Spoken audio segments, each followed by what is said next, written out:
think it's nice to have the opportunity to recap for the second day. I think the conference has 7 themes throughout the 2 days.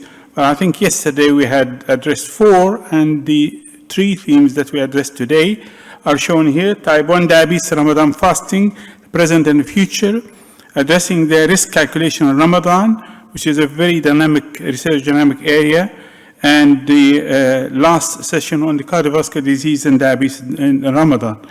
So I think the first session on type 1 diabetes, Ramadan fasting, had 2 original presentations and 3 reflective presentations. So the first presentation was, and the second were on type 1 diabetes, addressing both conventional and technology management. The originals I will address also, but also the expert opinion, which is something which is very work in progress, that was presented in the last session, or in the last talk of this session. So we had the type 1 diabetes and conventional therapies. Several observation studies have been reviewed, and they tested specific insulin doses and reductions and various protocols. And evidence is on different insulin types and dosing. They are quite different, because depending on the type of insulin that's being used. But I think most of them are helpful in that way, because you need to know which type of insulin you're using, basal or premixed.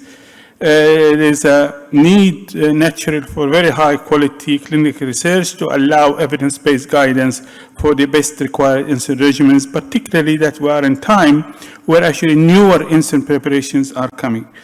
The second presentation was addressing the role of the technology in how to reduce the risk of fasting in type 1 diabetes. And I think the conclusion was that advanced hybrid closed loop systems assisted in safe fasting with minimal user input. So I think putting more reliability on the technology than the need for the person himself to interfere.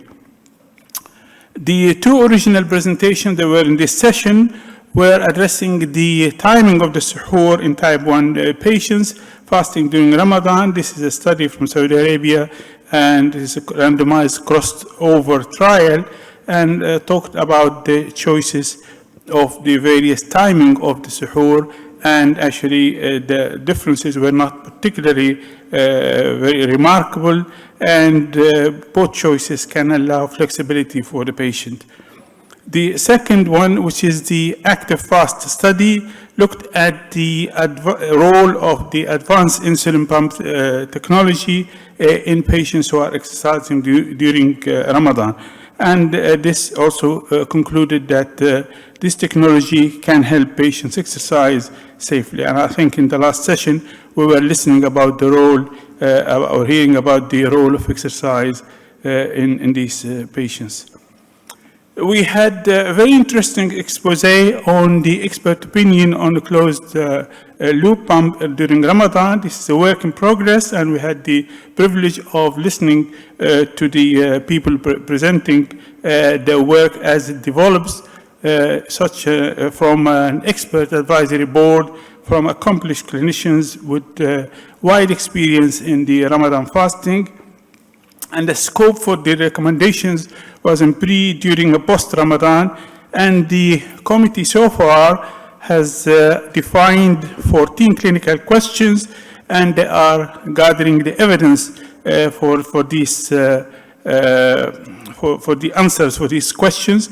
And I think they are working from that to bring up recommendations.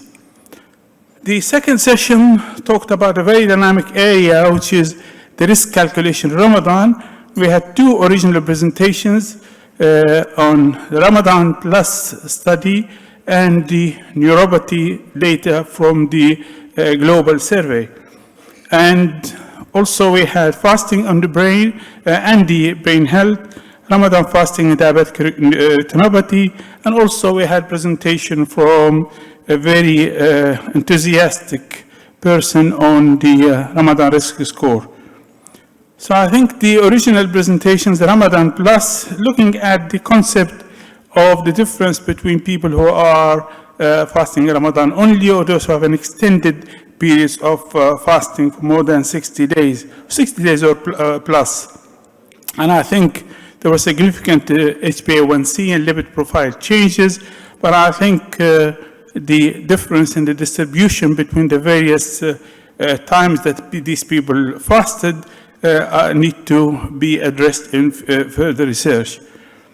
Riaz Malik has looked at the sub-data on the neuropathy and diabetic foot in the global survey, and I think his conclusion was that patients with diabetic foot ulcers broke their fasting more, they had more hypoglycemia, more hyperglycemia, with less action. Perhaps because they are already monitoring their patients more intensively, the self-monitoring blood glucose pattern and hospitalization have not changed because they're already in the high-risk groups. Ramadan fasting and diabetic retinopathy, this is probably the first time we hear about retinopathy in this series of meetings by the DAR group, and I think the speaker has called for the addition of diabetic retinopathy to the Ramadan fasting scoring system for in the future revised version. We had also widely scoped presentation on Ramadan fasting and brain health, and we're told that fasting affects several markers of brain function, from cognition to mood changes, schizophrenia and addiction, taste and neurodegenerative disease, etc.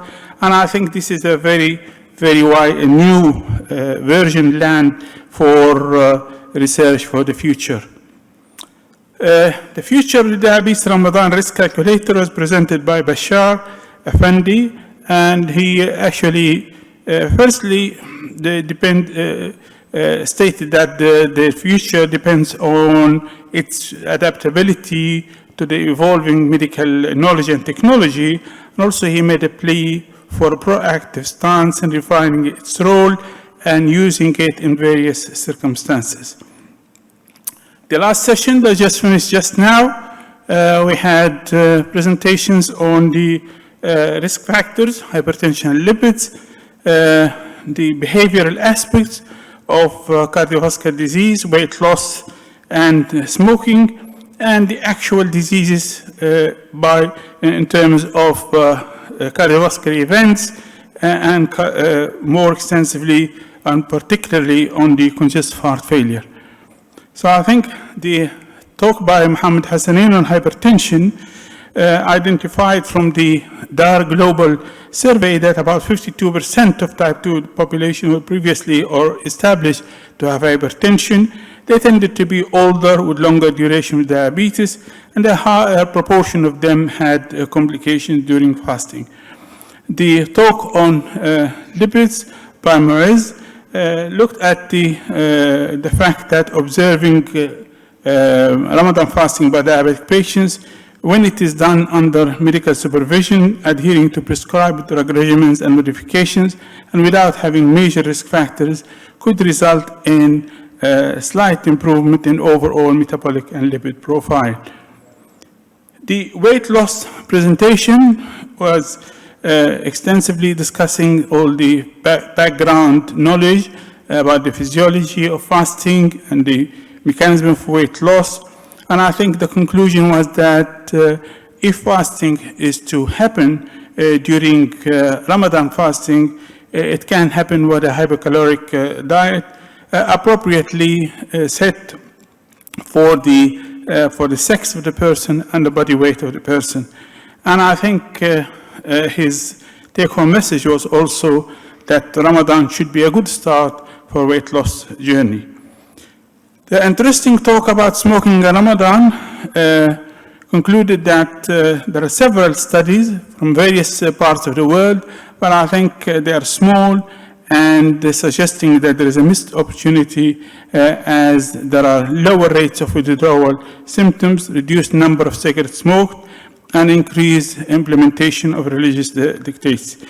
The Cultural practices such as communal meals and gatherings at the end of fasting period may actually contribute to sustain the smoking habits and also exposure to smoking. The one before last was the presentation by Ines Qustali, talking about, or reviewing actually the evidence that we have for the interplay between Ramadan, diabetes, and cardiovascular disease.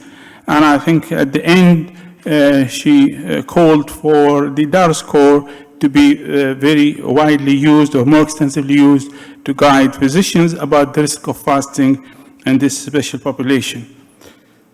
The eye-opening presentation, I think, for many diabetologists in the audience was the impact of the diabetes on heart failure. And I think the presentation by Hani on Ramadan fasting and congestive heart failure dictates that patients with heart failure who are well compensated and asymptomatic can fast without appropriate precautions. However, it is an opportunity to counsel and adjust the medication for patients with heart failure. And I think he actually exceeded over the discussion of the Ramadan fasting to talk about the management of congestive heart failure and screening for these patients in the clinics, and specifically addressing the use of the SGLT2 inhibitors even in the non-diabetic situation. With that, I think this brings up to the end my sum up. So, on behalf of the DAR working group and the leadership, I have the permission from Mohammed Hassanein to call this program to an end. I hope that all those who are in any capacity to support the motions and the activities in any shape or form by commenting or by writing or by participating in the surveys that actually the group does, because at the end of the day, it will bring good knowledge to us and better way to manage our patients. Ramadan Kareem. Thank you very much.